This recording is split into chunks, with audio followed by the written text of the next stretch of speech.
todo aumento siempre es positivo. Ahora bien, uno puede analizar si es suficiente o no. En ese sentido me expreso por decir de que estamos lejos del objetivo de recuperar el poder adquisitivo del trabajador. En los últimos 12 meses, de julio del 2019 a julio del 2020, tuvimos una inflación del 48%. Y el aumento que se otorgó en total ahora es del 20%, es decir, 15% primero y ahora 5%. Es decir, el 28% de inflación hoy se lo está aguantando el trabajador.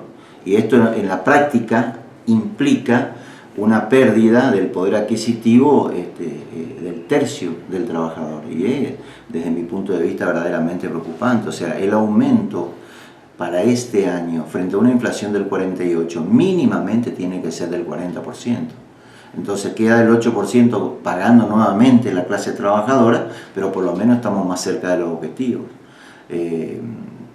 Ha quedado planchado en los últimos 12 meses el sueldo del trabajador. O sea, este aumento bienvenido sea porque el poder adquisitivo se deterioró de una manera alarmante, pero realmente estamos muy lejos de los objetivos. Tiene que venir un aumento otro aumento por lo menos del 15% o 20%. Bueno, se dijo por 3 meses, después se vuelve a hablar. Y bueno, yo espero realmente que eso se cumpla, pero que no nos venga con otro 5%, porque o si no, en los últimos 12 meses vamos a tener la pérdida del poder adquisitivo más alto en los últimos 8 años en la provincia de Formosa. ¿Se podrá dar, señor, el 25, estos 25.000 de bolsillo? Yo creo que no, en gran parte de la administración pública provincial no se va a dar esto.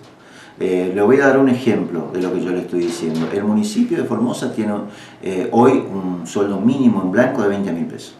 El poder legislativo de la provincia de Formosa 19.900 pesos. Con un aumento del 5% no se llega a llegar al anunciado 25.000 pesos. O sea, no es cierto lo que dijo el gobernador en ese sentido, salvo que, por supuesto, él se esté refiriendo solamente al poder ejecutivo. Claro. Y señor, bueno, estas nuevas medidas, ¿cómo las interpreta dentro de lo que es la política sanitaria con el COVID-19? Bueno, yo pienso que, lo dije en las redes sociales, a mí me parece que el gobierno de la provincia de Formosa se adhiere cuando estas medidas que dispone el gobierno nacional restringen derechos. Ahí es cuando rápidamente el gobierno de la provincia se adhiere.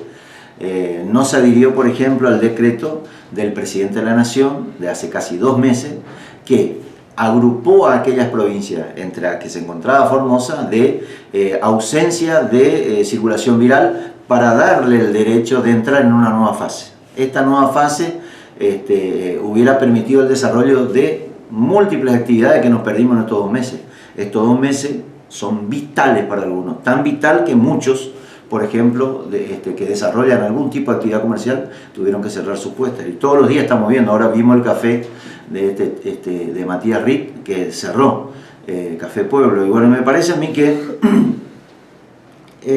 el gobierno se adhiere a ese tipo de medidas, pero no se adhiere a aquello que amplía derechos. Y esa es la principal diferencia que tenemos.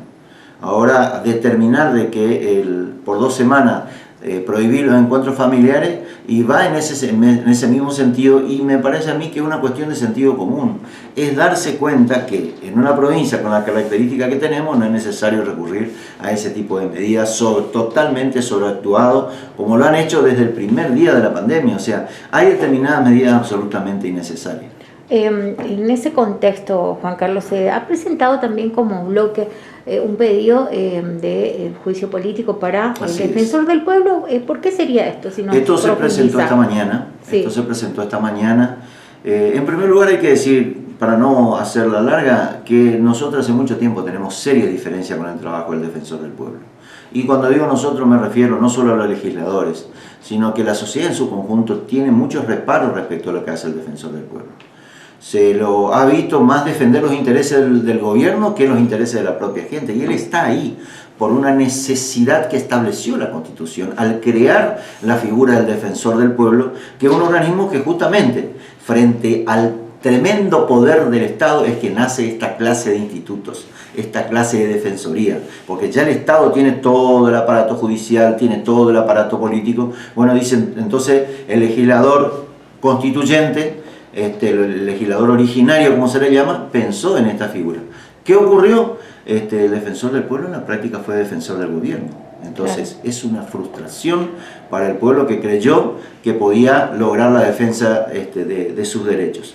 Y en este caso él cae en una incompatibilidad que es aportar plata para la campaña política, y no en una, sino en varias campañas del Partido Justicialista.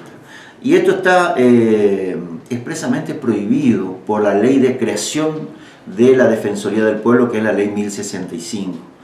Y el solo hecho de aportar a un partido político, y de ver sin lugar a dudas una pertenencia. Nadie va a aportar dinero a un partido político por el cual no tenga simpatía.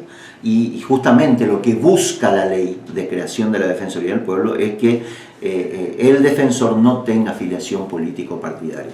Por eso hemos pedido el inicio del juicio político, que es un mecanismo para separarlo justamente del cargo.